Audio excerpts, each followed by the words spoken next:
नमस्कार, IBC 24 की खास पेशकश पड़ताल में आप सभी का स्वागत है और आपके साथ मैं हूं रवि हेमरा सिसोदिया। आज के पड़ताल में हम एक ऐसा मुद्दा लेकर आए हैं जो आम जन से जुड़ा हुआ है। उसका विषय है साइबर स्लेवरी। जी हाँ, आपने ठीक सुना, साइबर स्लेवरी।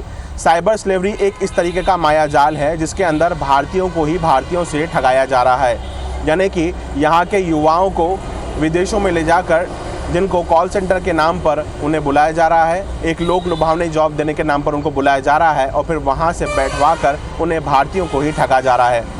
आज इस पूरे स्पेशल शो में हम बताएंगे कि क्या है साइबर स्लेवरी, किस तरीके से युवाओं को ह्यूमन ट्रैफिकिंग के जरिए अन्य देशों में ले जाया जा रहा है और भारतीयों को ठगाया जा रहा है। तो आइए चलते हैं और इस पड़ताल में हम देखते हैं कि किस तरीके से साइबर स्लेवरी अब देश के लोगों के लिए एक ऑनलाइन जाल का माया जाल बन गया है। बदलता दौर और बदलती टेक्नोलॉजी ने हमारे जीने का तरीका भी बदल दिया है। अब हर वक्त हम सोशल मीडिया से जुड़े रहते हैं। खुद की हर एक्टिविटी, हर एक काम, हर एक छोटी बड़ी खुशियों को हम सोशल मीडिया पर अपडेट करते हैं और उसका फायदा उठाते हैं गिद्ध की तरह नजर जमाए बैठे ठग।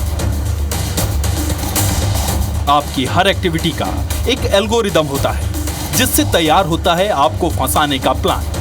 कम वक्त में ज्यादा पैसे कमाने की चाहत, विदेशों में जॉब और वर्क फ्रॉम होम की तलाश आपको नए फ्रॉड के लिए बकरा बनाती है। इंदौर मध्य प्रदेश के साथ पूरे देश में साइबर स्लेव यानी विदेश में बैठकर भारत में शिकार के कई मामले दर्ज हो चुके हैं। फिशिंग के इस नए अध्याय का हर पन्ना पलटेंगे, लेकिन उससे पहले जानिए साइबर स्लेव्स की शुरुआत कैसे हुई। अभी जो ट्रेंड चल रहा है साइबर क्राइम में, उसमें सबसे ज़्यादा इन्वेस्टमेंट फ्रॉड्स, यानी आपको शेयर में आपका पैसा दुगना चौगना 10 गुना करने का लालच देकर और काफ़ी बड़ी मात्रा में इन्वेस्टमेंट टेलीग्राम और व्हाट्सएप चैनल्स पे कराया जा रहा है। एक तो ये फ्रॉड चल रहा है, दूसरा टास्किंग फ्रॉड भी चल रहा है जिसमें आपको रिव्यूज़ और लाइक्स बढ़ाने के नाम पर एक छोटी सी राशि दी जाती है और फिर बाद में आपसे एक बड़ा इन्वेस्टमेंट करा लिया जाता है जिसका कि कई प्रतिशत बढ़ना डैशबोर्ड पर दिखाया जाता है और जब आप पैसा रिडीम करने जाते हैं, पैसा प्राप्त करने का प्रयास करते हैं तो वो आपको नहीं मिल पाता। ये दो मुख्यतः फ्रॉड चल रहे हैं और इसमें जैसा आपने कहा कि बड़ी संख्या में युवा भी हैं, सॉफ्टवेयर एक्सपर्ट्स भी हैं, सुशिक्षित लोग भी हैं और इन्वेस्टमेंट फ्रॉड्स में कुछ रिटायर्ड लोग भी इससे प्रभावित हुए हैं। इसके अलावा डिजिटल अरेस्ट वगैरह के फ्रॉड्स के भी कुछ केसेस आ रहे हैं। हमने डिजिटल डिटेंशन या डिजिटल अरेस्ट, इसके बारे में बहुत ज़्यादा हमने सुना हुआ है, लेकिन क्या आप जानते हैं कि एक डिजिटल स्लेवरी करके भी है जो बहुत ही ख़तरनाक है और हमें ऐसा लगता है कि बस सिर्फ ये 5 लोग, 10 लोग, 100 लोग इसके शिकार हुए हैं, लेकिन पिछले 2-3 सालों में कम से कम 50,000 लोग इसके शिकार हुए हैं। और जो डिजिटल डिटेंशन के जो विक्टिम्स होते हैं या डिजिटल अरेस्ट के विक्टिम्स होते हैं, इनको विक्टिमाइज करने वाले, इनको धोखा देने वाले भी खुद एक विक्टिम्स होते हैं। ये जो चीज़ है बहुत ख़तरनाक है। जैसे मैंने की कहा था, अभी तक लगभग कुछ 50,000 लोग इनके शिकार बने हैं और पुलिस के मदद से इसमें से बहुत ही कम लोग आ चुके हैं। साइबर स्लेवरी, फिशिंग का नया पार्ट, भारत में ठगी का नया ट्रेंड, विदेश में बैठी नई गैंग, भारतीय ही बना रहे भारतीयों को ठगी का शिकार। नौकरी दिलाने के नाम पर होती है ऑनलाइन भर्ती। नौकरी के लिए कंबोडिया बुलाती है ठग मंडली। एयरपोर्ट पर पहुंचते ही जब्त कर लेते हैं पासपोर्ट। उन लोगों से जबरन करवाते हैं साइबर फ्रॉड। काम नहीं करने पर दी जाती है शारीरिक प्रताड़ना। सबसे पहले इस गैंग में शामिल हुए जामताड़ा के ठग।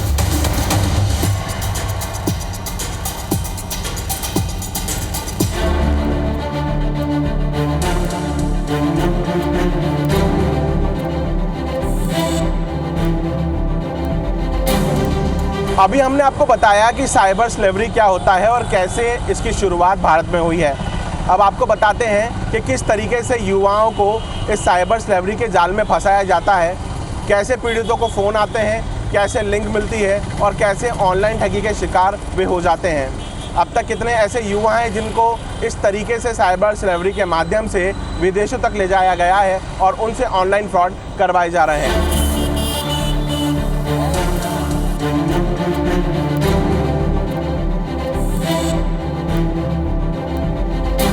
लोगों को अपने जाल में फंसाने के लिए सबसे पहले सोशल मीडिया साइट्स पर लुभावने ऐड चारे की तरह फेंके जाते हैं। इन एड्स में काफी पैसा खर्च किया जाता है। इसके साथ ही धोखाधड़ी करने वाले एजेंट भी अप्लाई करने वाले युवाओं से सीधे कांटेक्ट करते हैं और उन्हें विदेशों में नौकरी दिलाने का लालच देते हैं। धोखाधड़ी करने वाली कंपनियां भारतीय एजेंट से युवाओं को Laos, Cambodia, Myanmar, Thailand, Philippines, UAE और हांगकांग जैसे देश में इंटरव्यू करके उम्मीदवारों को शॉर्टलिस्ट करवाती है। फिर इन्हीं लोगों से पैसे लेकर उनकी टिकट बुक कराई जाती है। असली धोखाधड़ी का खेल विदेश पहुंचने पर शुरू होता है। जानकारी के मुताबिक 5000 से ज्यादा लोग अब भी कंबोडिया में ठगी के काम में लगे हुए हैं। इंदौर में भी ऐसे कई युवा हैं जिन्हें रोजाना ठगी के फोन आ रहे हैं। जॉब दिलाने के नाम पर उन्हें मेल और कॉल आ रहे हैं। सर, आपके पास फ़ोन आया, क्या कहा गया और किस तरीके से आपको ठगी करने की कोशिश की गई? पहले मेरे पास फ़ोन आया, मेरे किसी रिश्तेदार का, यूपी का मैं हूँ, तो अब उनको कैसे मालूम कि मैं यूपी का हूँ। पहले उन्होंने मुझे यूपी की लैंग्वेज में की, मुझे लगा कि मेरे खास रिश्तेदार हैं, तो बोले आप पहचाने कि नहीं? मैं बोला हाँ पहचान रहा हूँ, आवाज़ से तो आप मना नहीं कर सकते। तो बोले कि अब मैं कहीं एयरपोर्ट पे फंसा हूँ, मुझे 5000 की ज़रूरत है, तो आप मुझे 5000 एक क्रेडिट कार्ड मैं नंबर दे रहा हूँ, आपके अकाउंट में ट्रांसफ़र कर दिया है, आप मुझे कर दीजिए। तो वो नंबर से मैंने जैसे फ़ोन पे डाला तो मुझे अपना पासवर्ड डालने का ऑप्शन आया था, तो मैं समझ गया फ्रॉड का है। आपके पास क्या फ़ोन आया था या मैसेज आया था या मेल आया था, क्या हुआ था? जी, मेरे पास मैसेज आया हुआ था कि आपका एक फ़ोन पे एप्लीकेशन है, उसे आप अपडेट कर लीजिए। तो मैसेज पे लिंक थी, मुझे डायरेक्ट वो कह रहे थे कि आप मैसेज की लिंक पे क्लिक करिए तो आपको डायरेक्ट फ़ोन पे एप्लीकेशन ओपन होगा। वहाँ पे आपका रजिस्टर्ड मोबाइल नंबर करिए, एक OTP आएगा, वो शेयर करना होगा। तो पर मुझे ऐसा लगा कि लाइक मैंने बैंक का मैसेज देखा हुआ था कि कुछ दिन पहले मेरे बैंक का मैसेज आया था कि आप अपना OTP किसी को शेयर ना करें। आपके पास किस तरीके से फ़ोन आया था और किस तरीके से मेरे पास ऐसे 2 केस आए थे। पहला केस ये था कि एक बार क्या हुआ कि थाईलैंड से मेरे को कॉल आया। उन्होंने बोला कि आपको मैं 60-70 हज़ार रुपये दे रहा हूँ और आपके लिए बहुत अच्छी जॉब है। तो ऐसा हुआ और फिर उन्होंने बोला कि आपको कुछ भी नहीं करना है, इस लिंक पे आप अपने डॉक्यूमेंट को वेरीफाई कीजिए और चीज़ों को हम आपको टिकट्स करा के सब कुछ दे रहे हैं। लेकिन होता क्या है कि हम उन पे भरोसा कर ले, लेकिन वहाँ जाने के बाद फिर फंसने वाली चीज़ें रहती है। तो मैंने बहुत अपने दोस्त लोग से पता लगवाया तो वो पूरा फ्रॉड था। मेरे पास फ़ोन आया है कि आपका बेटा मेरे पास है और इसको हमने रेप केस के अंदर पकड़ लिया है, थाने के अंदर बैठा हुआ है, आप यहाँ पे आ जाइए या फिर हमको कुछ पैसे ट्रांसफ़र कर दीजिए तो हम इसको छोड़ देंगे। जबकि मुझे पता था कि मेरा बेटा ऐसा कुछ नहीं कर रहा है, वो मेरे साथ घर पर ही था। साइबर स्लेवर्स कितने तरीके से आप लोगों को ठगी का शिकार बना सकते हैं, ये हमने आपको 1 नहीं 2 नहीं बल्कि तमाम ऐसे 7 से 8 एग्जाम्पल दिए हैं। देखिए, भारतीयों को भारतीयों से ठगवाने के पीछे चीन का सबसे बड़ा हाथ है, क्योंकि चीन से लगे हुए म्यांमार, कंबोडिया, लाओस जैसे, वियतनाम जैसे तमाम देशों में बैठाकर इन भारतीयों को ले जाया जाता है। जॉब के नाम पर इनके पासपोर्ट छीन लिए जाते हैं और इन्हें शारीरिक प्रताड़ना देने के बाद मजबूर किया जाता है कि वो भारतीयों को लूटें।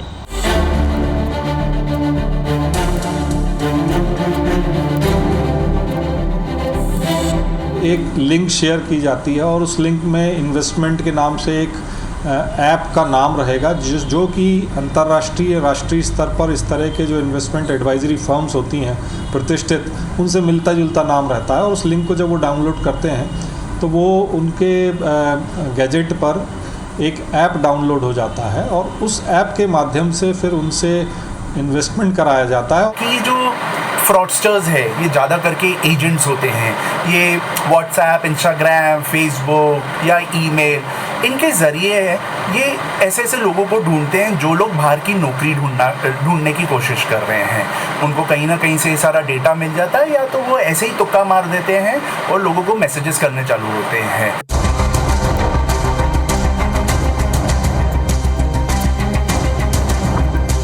फिलहाल हमने आपको बताया कि साइबर स्लेवरी की मोडस ऑपरेंडी यानी कि काम करने का तरीका क्या होता है और युवाओं को किस तरीके से फ़ोन कॉल आ रहे हैं और उन्हें किस तरीके से ऑनलाइन फ्रॉड के जाल में फंसाया जा रहा है। लेकिन अब हम आपको बताते हैं कि ऐसे कौन कौन से देश हैं जो इस तरीके से ऑनलाइन ठगी भारतीयों के द्वारा ही भारतीयों को करवा रहे हैं। इंदौर, मध्य प्रदेश और देश में कुल कितनी शिकायतें दर्ज हुई हैं और इसके अलावा वो कौन कौन से प्लेटफॉर्म है जिसके माध्यम से लोगों को ठगा जा रहा है। साइबर स्लेवरी में इंदौर ही नहीं बल्कि पूरे देश में बड़ी संख्या में ठगी की वारदातें हो रही हैं। और हैरानी की बात यह है कि ठगी करने वाले साइबर स्लेव्स भी खुद पीड़ित हैं, जो जबरन विदेशों में बैठकर भारत में जाल बिछा रहे हैं। पिछले हफ्ते ही झारखंड पुलिस ने साइबर स्लेवरी का खुलासा करते हुए 2 साइबर अपराधियों को गिरफ्तार किया है। अपराधी विदेश में नौकरी दिलाने के नाम पर युवाओं को विदेश ले जाते और फिर साइबर अपराध के धंधे में धकेल देते। उन्हें जबरन डरा धमका कर थाईलैंड और वियतनाम के रास्ते कंबोडिया भेजा जाता था। रांची पुलिस ने 2 साइबर अपराधी वसीम खान और यमुना कुमार राणा को गिरफ्तार किया है। ये दोनों ही अपराधी युवाओं को विदेश भेजते थे। अब आपको बताते हैं कि अब तक इंदौर समेत प्रदेश में कितनी शिकायतें दर्ज हुई हैं जो साइबर स्लेवरी से जुड़ी हो सकती हैं। इस वर्ष इनकी शिकायतें सबसे ज़्यादा आई हैं।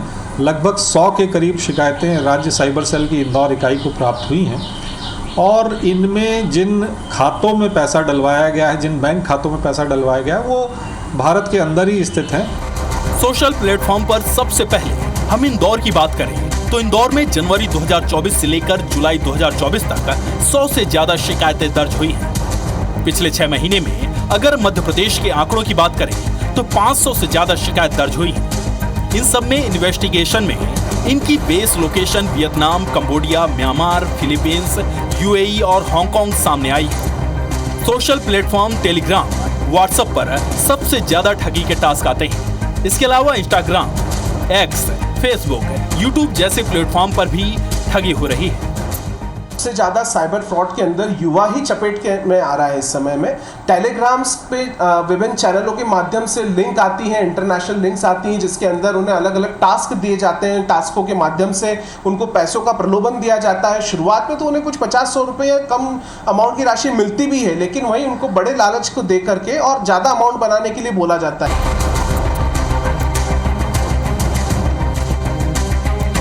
साइबर स्लेवरी पूरे भारत के लिए बड़ी समस्या बन गया है। रोजाना इंदौर सहित मध्य प्रदेश और पूरे देश भर में सैकड़ों ऑनलाइन ठगी की शिकायतें दर्ज हो रही हैं। लेकिन क्या भारतीय कानून व्यवस्था में इसके लिए कोई कड़े प्रावधान हैं?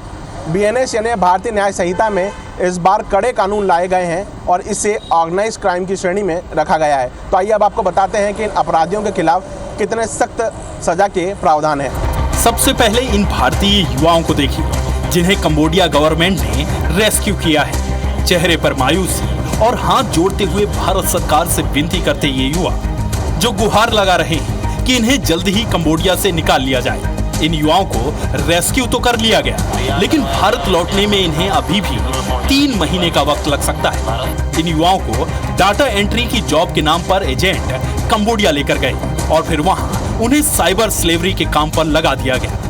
नहीं था, कंप्यूटर डाटा एंट्री का जॉब कह के हमें यहाँ बुलाया गया था और स्कैम के जॉब में लगा दिया गया था।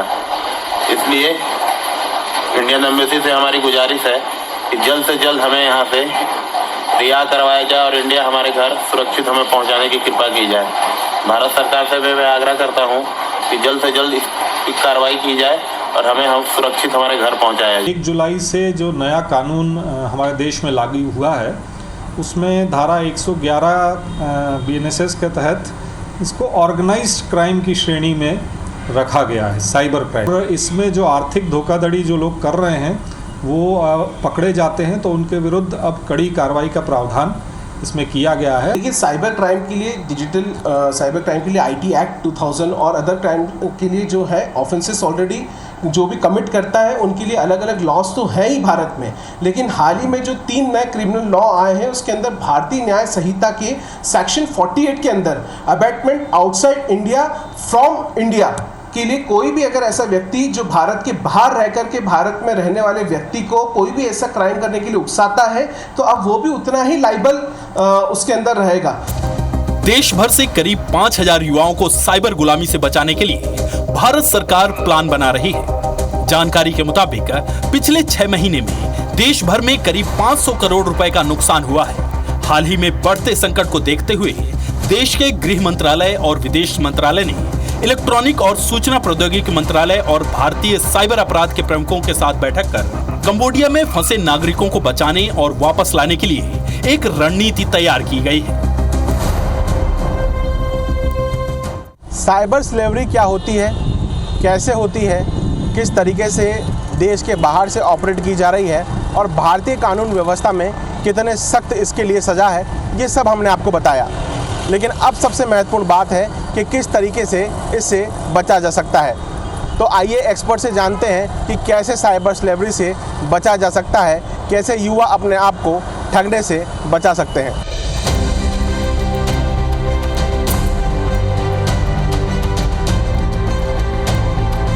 साइबर स्लेव से बचने के लिए सतर्क रहने की सबसे ज्यादा जरूरत युवाओं को है, क्योंकि युवाओं को ही मोटा पैसा कमाने और जल्द अमीर बनने का चस्का भी सबसे ज्यादा होता है।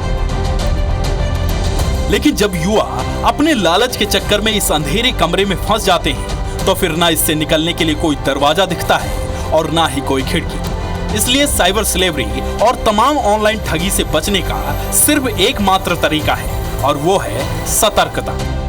साइबर स्लेवर्स से कैसे रहें सतर्क? पुलिस की एडवाइजरी पर ध्यान देना जरूरी। बैंक कभी भी अपने कस्टमर को कॉल नहीं करता। ऑनलाइन मुफ्त गिफ्ट के चक्कर में कभी ना पड़े। विदेश में जॉब के लिए सामने से आने वाला ऑफर खतरनाक। किसी भी अनजान लिंक पर क्लिक ना करें। साइबर स्लेवरी और तमाम फ्रॉड से बचने का सिर्फ एक ही रास्ता है और वो है सावधानी और सतर्कता।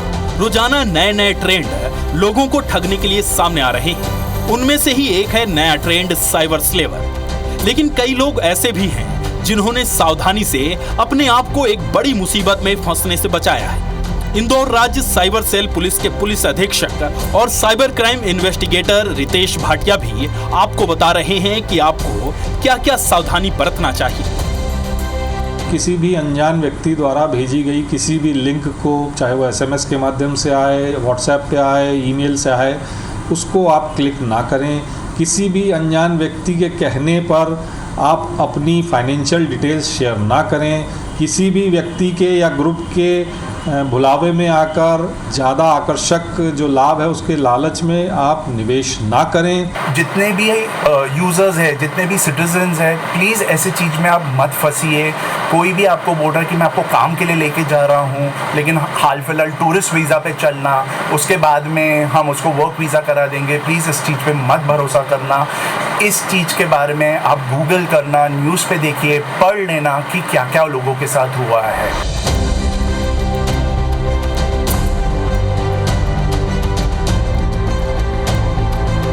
सावधानी ही सुरक्षा है, यानी कि आपको सुरक्षित रहना है तो आपको सावधान भी रहना पड़ेगा। IBC 24 की खास पेशकश में आज सिर्फ इतना ही। मुझे दीजिए इजाज़त। कैमरा पर्सन अखिलेश जायसवाल के साथ रवि हेमरा सिसोदिया, इंदौर।